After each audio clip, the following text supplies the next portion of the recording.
another special conversation, another special series on leadership, on what life post-COVID 2019 is going to look like. Talk to Bhupen, well, that's me, in partnership with Speakin, one of India's leading communication platforms.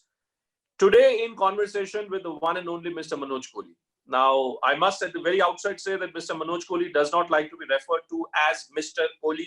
So we shall refer to him and we shall introduce him as Manoj. Manoj, good to see you smiling.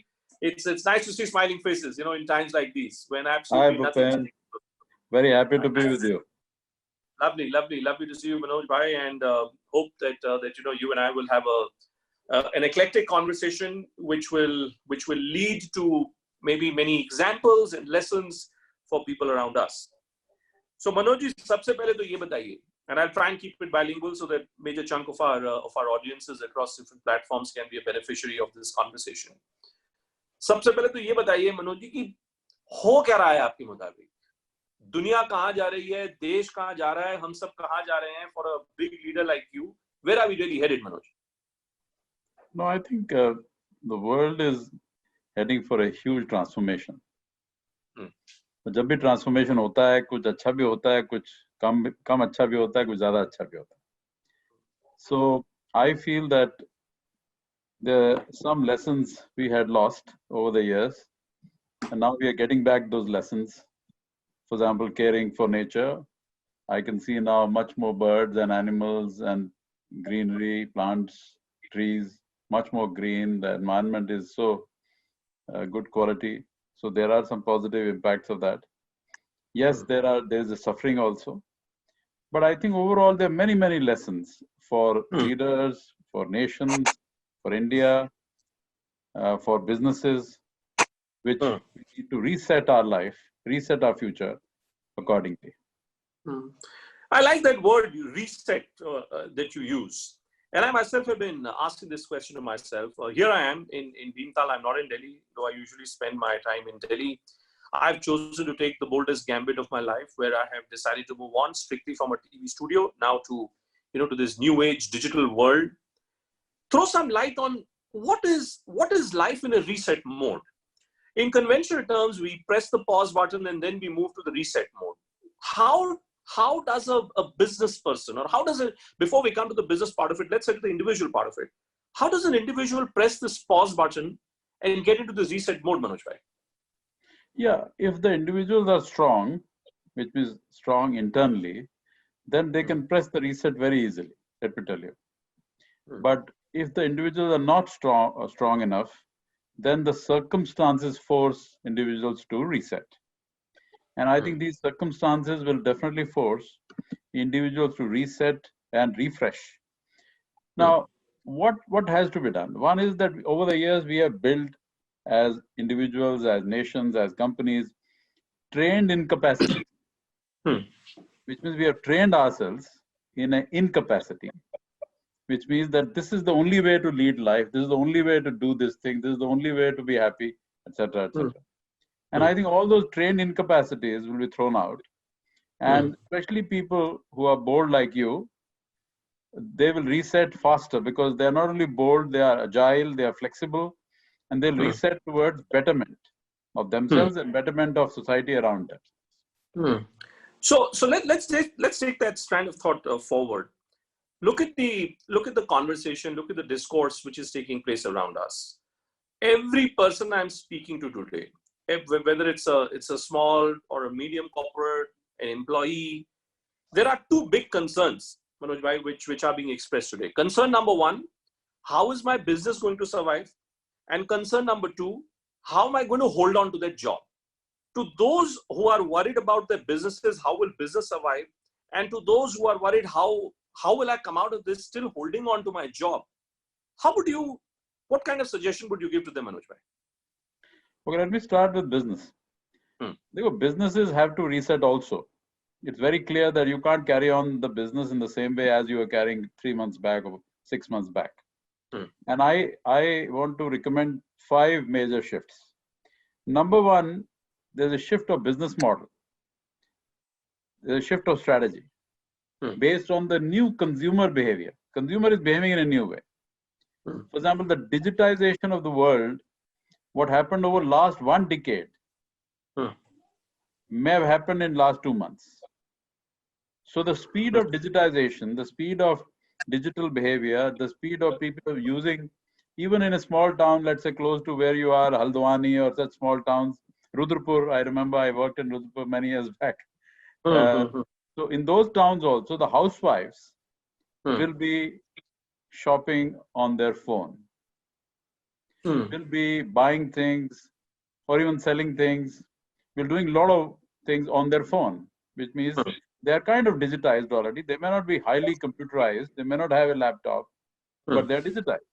So based on a consumer behavior change which will happen, and many changes will happen, and every product, every service will have a different change. Hence, my business model, my company's business model has to change, which till yesterday was in one way, and now will be in a different way. So that is one big change, and we, all companies, all leaders should start thinking what changes are to be brought in my model, in my strategy for future, based on this major transformation. The second thing is about frugality or cost efficiency. I think huge wastage has been happening in many, many businesses on how we spend money.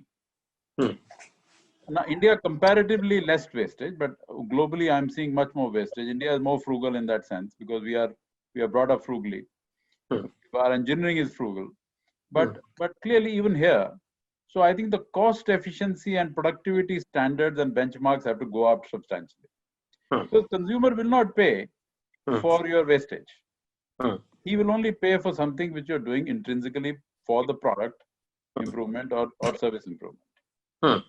So that is the second thing, much more cost efficiency, much more productivity. Third thing is about innovation. I think the businesses which are able to innovate, bring out new products, new services, go to new markets faster, will blossom, will do much better now.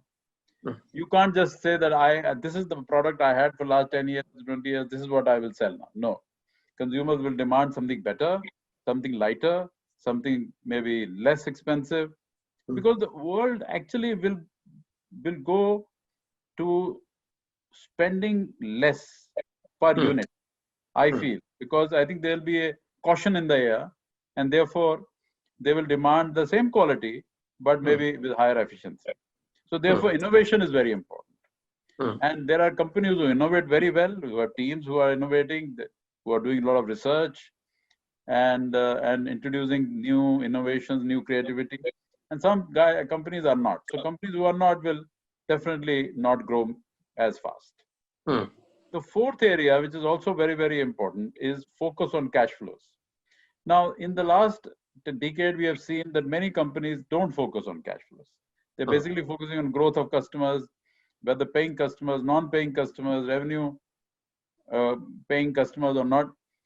And focus on cash flow has gone down. And therefore, focus on leverage, on debt, etc., has gone up. Therefore, now it's a time to balance. Whereas focus on cash flows has to grow, which means cash is king. Companies who have cash in their pocket, who save money, who don't waste money, who really conserve cash, will actually not only survive but also win. And last but not the least, people culture, performance culture, people sensitivity, people empathy is critical. Companies who show that empathy will win. Companies who are being very harsh, companies who are not talking enough to employees will have serious problems in the long term, because talent is everything. Talent is the only thing which will bring the uncertainty to certainty. How will the uncertainty change to certainty? Only through good talent. Only through good talent. I couldn't agree more. I couldn't agree more, Manoj, with what you said. I think these 5 critical points that you're mentioning about present day life, about life post-COVID, I think these points should be really like a Bible. ये किसी के लिए भी, किसी भी business house के लिए एक बाइबल टाइप होना चाहिए. शायद नहीं है, और इसलिए मैं चाहूंगा कि हमारे जितने दर्शक आज देख रहे हैं इस बातचीत को, उन सबको मनोज जी की उनकी जो भावना है उसको समझना चाहिए. So let me break it down. Let's take all these points one by one. So let's target frugality. frugality and consumption. Now, Manoj bhai, I interact with, with all kinds of individuals. Let me share a personal example with you, and it's there on my social media streams as well. The other day, I called Mr. Nikunj Sanghi, who happens to be the former chairperson of Federation of Automobile Dealers Association. He's a big-time auto dealer person. And he and his colleagues, who otherwise employ 30 lakh people across the country in their sector, they are most worried that there is no sale happening of any of their vehicles. So Enfield Bullet, जो कि typically गांव में सबसे ज़्यादा एक motorcycle बिकती है, उसकी सेल लगभग 0 हो चुकी है पिछले 2 महीने में. Last 2 months, not one single piece of Maruti car has been sold. Now their problem is that if there is no consumption, then how are we going to survive? You are arguing, Manoj bhai, that let there be more frugality. So I'm trying to understand, will this frugal behavior end up leading to a problem on the consumption side, and will that not end up impacting business itself? No, they are not conflicting with each other. As the economy opens up from next week onwards, in the next 3 months, 6 months, depending on sector to sector, the sales will be normalized. Some sectors may take more than 6 months. For example, hospitality, etc., may take longer. But some sectors may change very fast. They may change within 2 months, 3 months. So that I'm not worried. I feel India is a consumption-driven economy, and consumption will come back. And so I'm not worried. I'm saying consumption, the consumer will maybe more cautious, which means that he'll buy more selectively. He'll buy for value for money. He'll check out everything like we check out. Normally, Indians have a tendency to check out, maybe because a lot of people had earned more money, so they stopped checking out as much as their parents used to. But now they'll check out much more. And therefore, they'll demand value for money along with good quality, which is not bad, which is good for the companies. Companies will actually sell more. The consumer is more confident that he's getting the same quality and value at maybe a slightly lower price. So what you're saying, and that is what takes me to the other point you make, point number 2, which is innovation.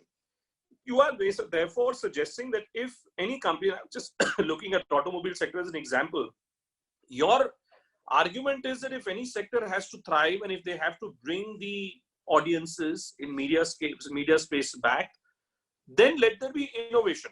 Let there be greater innovation.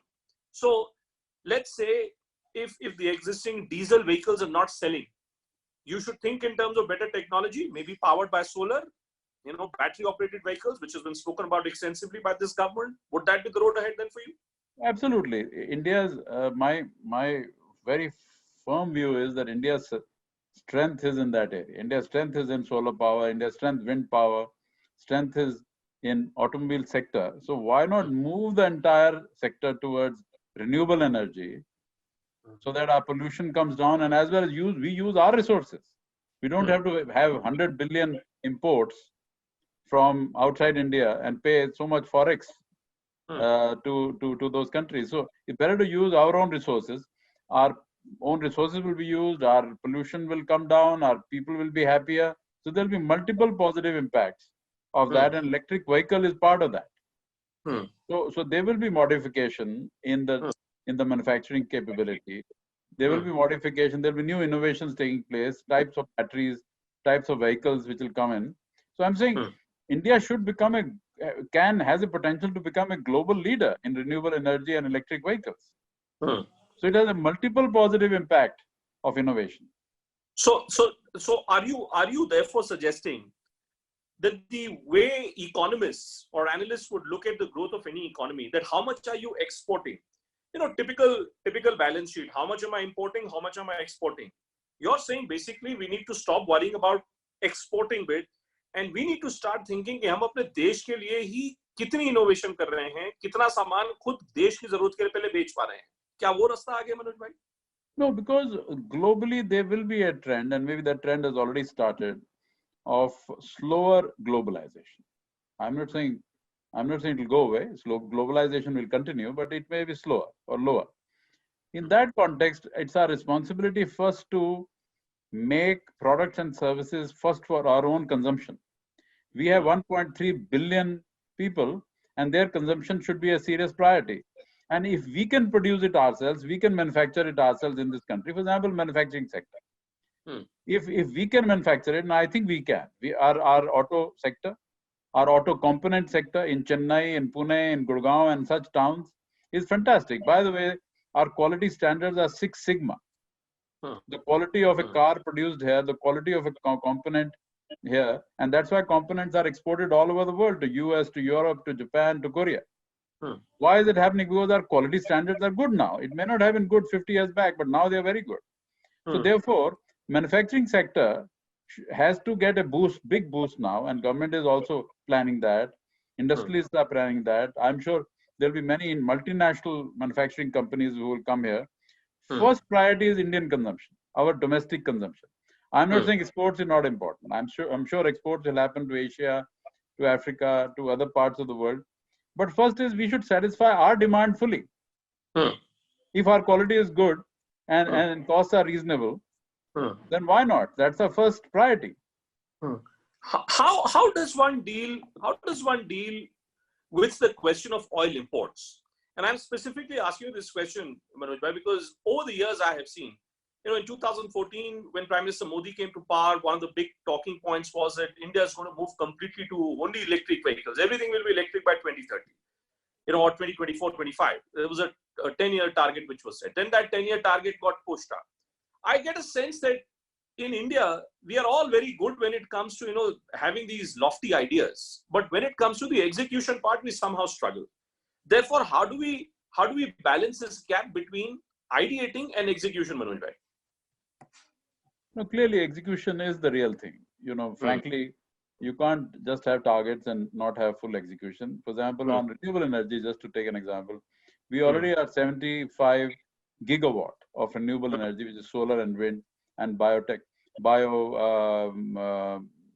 so this technology itself is taking off well.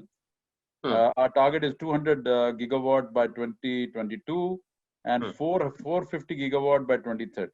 And I'm sure we'll get to the target. We may be plus minus a bit here and there, but I think we should get there. Electric vehicle also, I understand government is planning major incentives to this sector.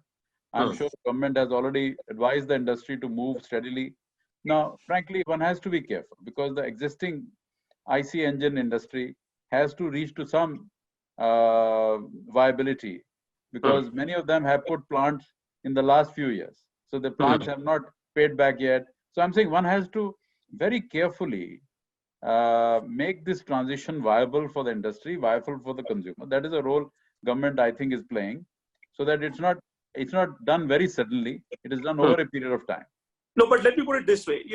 Since you and I were talking about manufacturing, my mind takes me back to 1933. Franklin Roosevelt, the former US president, he started off with the New Deal.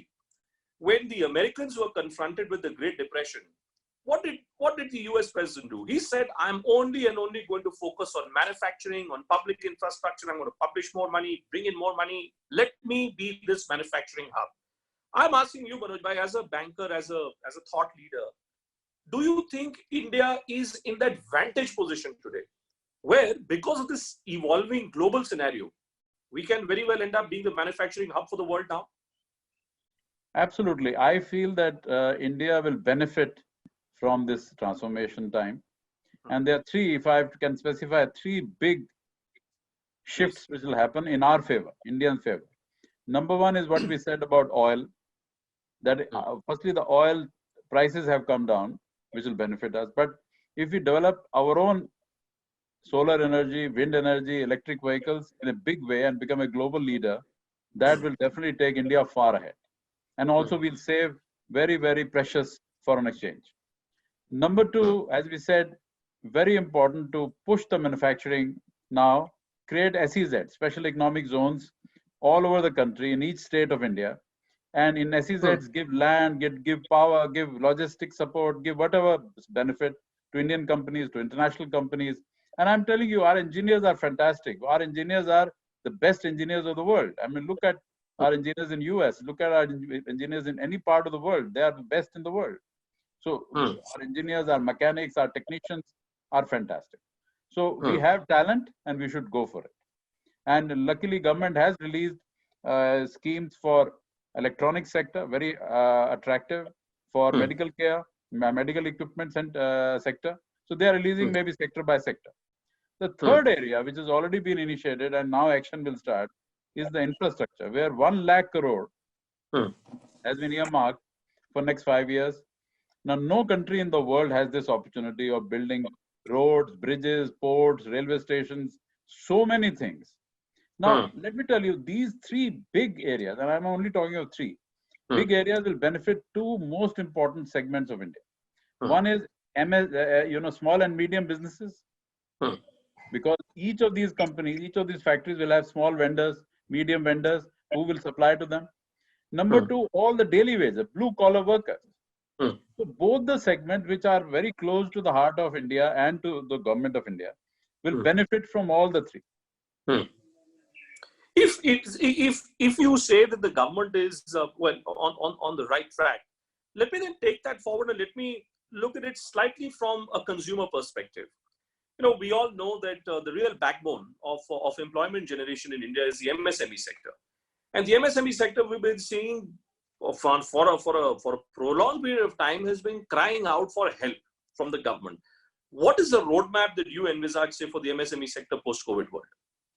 No, I think this sector is the backbone of India, because India's organized sector, which is large companies, is only 10%. Unorganized sector, which is MSME, etc., and very small businesses and agriculture, are 90% of India, which means majority of India, big majority of India is this. So therefore, it's very important to encourage it. I understand that government is planning a major package which will benefit MSMEs very soon. So I think that realization is very high now. I feel that each of these sectors, whether it is automotive sector, whether it's manufacturing sector, whether it is infrastructure, will create and benefit the MSME sector much more than any other sector, because this can't be done only by large corporations. Every large corporation will have 100, 200 MSMEs working under it, under the umbrella. Like Maruti, you named Maruti. Maruti has hundreds of vendors. And though all those vendors benefit as Maruti grows. Not that we should not build large corporations. We should build large corporations in a big way. But also simultaneously support the MSMEs, which I think government is planning to do. So let me, while you're taking this position that the government is certainly well helping various sectors of the economy hold on to their position in whatever way. But let me make it even more direct for you, and let me hear from you. What do you make out of it in course of your experience? Because you've dealt with such a vast variety, of all kinds of corporate entities in your career. I'm seeing all around me, Manoj bhai, I get so many calls these days, and it pains me. I get so many calls from top CEOs, from top employees, from engineers and all, who are all saying, boss, मेरी pay cut हो गई, मेरा 20% cut हो गया, मेरा 40% cut हो गया, and everyone is saying that I don't know where to go to make my case, because my company's revenues have also completely shrunk. In that kind of a scenario where people are feeling the pinch, neither can I go out. I don't know what is in front of me, because it's a very uncertain future confronts me. And to top it all, my pay is also being cut, or I'm simply losing my job. What would be your advice to people like them? No, I think this is a very important test of management of various corporations. Very important test, because it's a test of people. And at this time, the management has to be very, very sensitive and empathetic to people, because these are tough times. And except for employees who have poor performance or they have poor ethical situation, I'm leaving out those 2 categories. Otherwise, good employees have to be safeguarded, because when the market opens up in few months fully, these employees will help the company to come back solidly. And if these employees are not there, you won't be able to get good talent easily. So let's say if a company decides that, okay, I need to reduce 20% or 30% cost. So rather than reduce 20-30% of people, it's better to reduce 20-30% of the salaries for a, let's say, period of 6 months, for a period of 12 months, whatever period company feels that it'll take time for business to come back to normal. And be transparent, be honest with the employees that, okay, this is the way we will do it. Your jobs are secure. You will get back the salary maybe in 1 year's time, you'll get back 10%. In 18 months, you'll get 20%, whatever the company decides. So that there's a transparency, there is a confidence in the employees. I feel companies and senior managers have to inspire and motivate employees at this time, rather than make them depressed. So that's what a real true leader is all about, isn't it, Manoj bhai? And I was talking to a top corporate captain in the morning today in Mumbai, and he told me that way back in 1980s, when the Chinese and the American markets were on the way up, the adage on whether it was the street there in America or in China was always this, that every adversity will produce an opportunity. Absolutely. Now I'm trying to understand from you, Manoj, purely from a corporate point of view and from a leadership point of view, do you get this sense that in India, corporate tycoons, are they only wedded to the balance sheets, the top line and the bottom line? Or is there somebody who's also thinking, how do I create greater human capital? How do I contribute on a better happiness quotient? Are people in that direction as well for you? Absolutely, they are. Majority of them are, let me tell you, they want to build human capital. And they are working hard. They are giving training, they are giving retraining, they are giving a lot of incentives for people to upgrade their skills, etc., etc. And that will happen more now, because a lot of employees have to change their skills, have to gain new skills. And companies are doing it. Companies will do much more in the times to come. So profits will come through people. Profits don't come just like that. If the people are committed to you, if they're loyal to the business, if they use their entire intellectual power for improving the margins, improving the market share, etc., companies will benefit. So who's a true leader? Who's in times of a completely unprecedented, uncharted territory like we are all in? People ask me, boss, kya hone wala hai? And I always say, if I knew that, they'll be the biggest person around. So I don't know kya hone wala hai. And I don't think anyone knows kya hone wala hai. In that kind of a scenario, Manoj bhai, if nobody knows kya hone wala hai, and all of us are in uncharted territory, how do you quantify or define who a real great leader in these kind of scenarios would be? No, leaders will be tested massively in this period now. Next 2-3 years, you will see many leaders will pass the test and some leaders may not pass the test. But I think the leadership expectations now are different, going to be different. Number one, agility. Leaders need to show agility, and employees will respect those leaders. Customers will respect those leaders who are agile, who take swift decisions, who make changes swiftly rather than procrastinate. Number two, leaders who are flexible, who acclimatize with the new environment. For example, I was talking about digital. One of the companies, TCS, has announced that 75% of employees will work from home because their business is fine. Their business demands that much. And therefore, that many employees will have higher productivity. Less people will be on the road. Less people are required in office. So it's a very courageous call which leadership of TCS has taken. The third thing is the leaders who are not only humble, but also very authentic. They have to be honest. They need to share weaknesses also, their own vulnerabilities.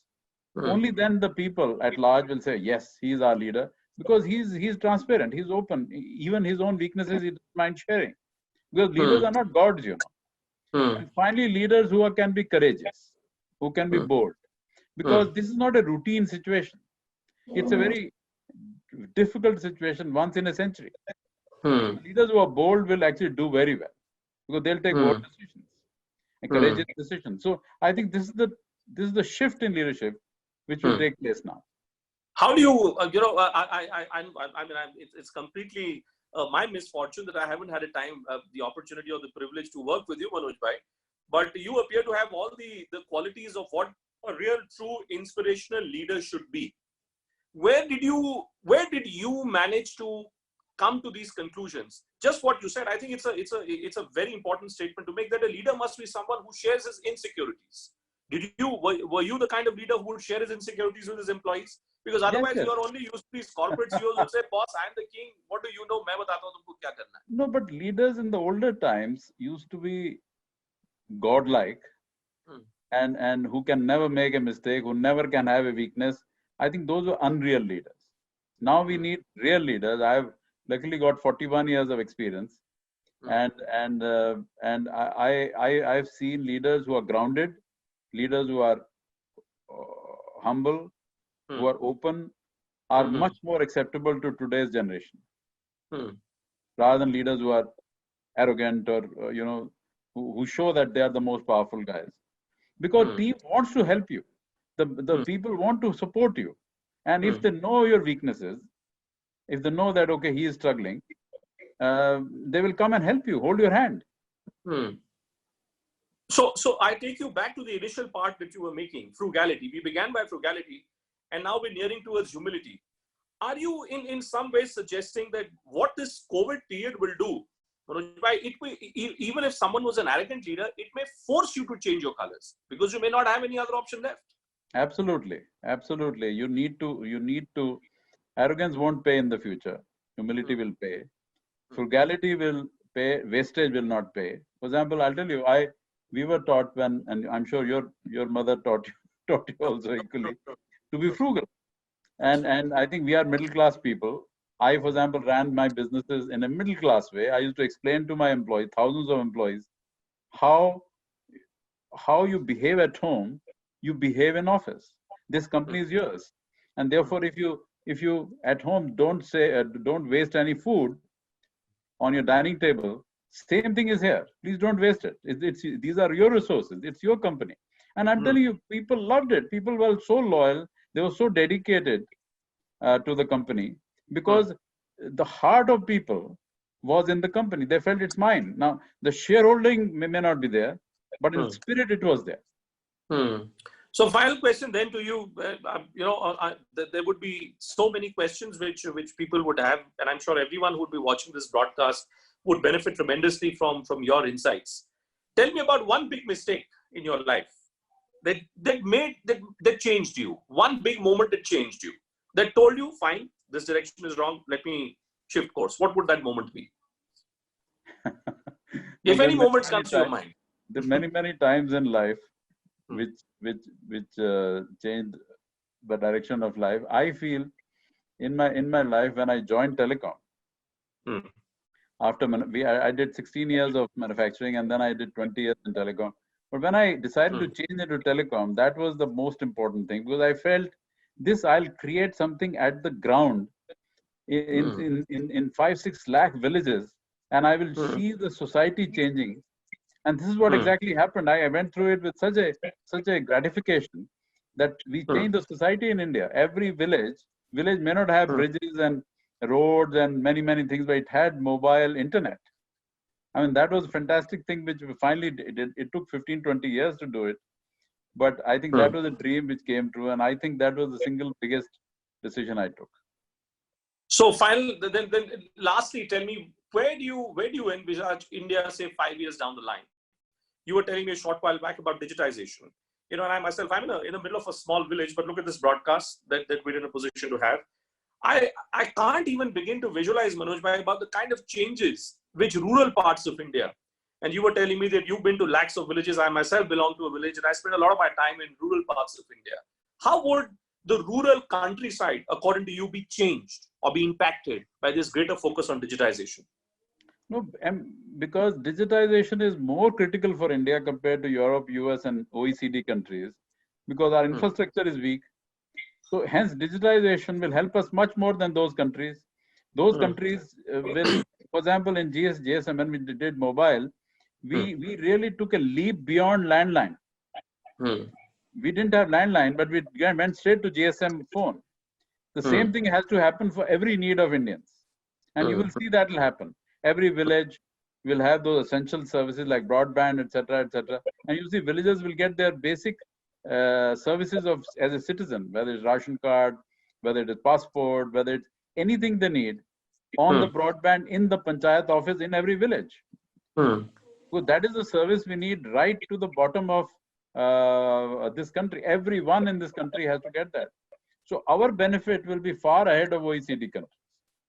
Okay. Because of digitization. So that change in the next 5 years is critical. Critical, very, very. I think you've given us a very grounded, full 360-degree view of how our life as leaders, as consumers, as manufacturers is really going to change. So let me then, before I let you go, Tell me, how are you keeping yourself so relaxed, Manoj bhai? I mean, I've never met anyone, in these last 2 weeks who's been so full of optimism and energy as I'm imbibing from this conversation. So, kya gana sunte hain aap? Kya kar rahe hain? Are you cooking? What are you doing that's making you, full of life and beans? No, I think I'm more productive. I've never had work from home till now in my life. This is the first time I'm having. I feel that I'm more productive. That is number one, which means the 10 hours a day I work better than when I used to be on the road, in the traffic, or in the traveling and the flights, etc., etc. So I have much more utilization of time. Secondly, I feel that I'm learning much more. I'm reading much more. I'm interacting with many more people. And when you interact, I think you learn much more, understand each other, not only in India, but US, Japan, Europe, etc., etc. Thirdly, I'm changing myself. I'm learning new things, which I didn't, because I was in a rush. So that also is happening. So and what finally, is the my skill family set? is happy. Huh? But what is the skill set you've learned? What's the new skill set? For example, all my banking, I'm doing all on phone. 100% banking on phone. Wow. So no checks, no drafts, nothing. So this is something I've learned. Many things I've learned, but this is one of the things I've learned in the last 60 days. Because there was no need for a checkbook, etc. And finally, my family is happy that I'm around, because I've been traveling, missing from home for many, many years. So I'm back home. Lovely. Great pleasure speaking to you, Manoj bhai. And I hope that you stay well, you stay safe, spread the optimism, spread the cheer. I think certainly Indian corporate setup, I think Indian industry space certainly requires leaders like you to help us understand how we need to change and how we need to reposition ourselves in this world post-COVID. Thanks very much.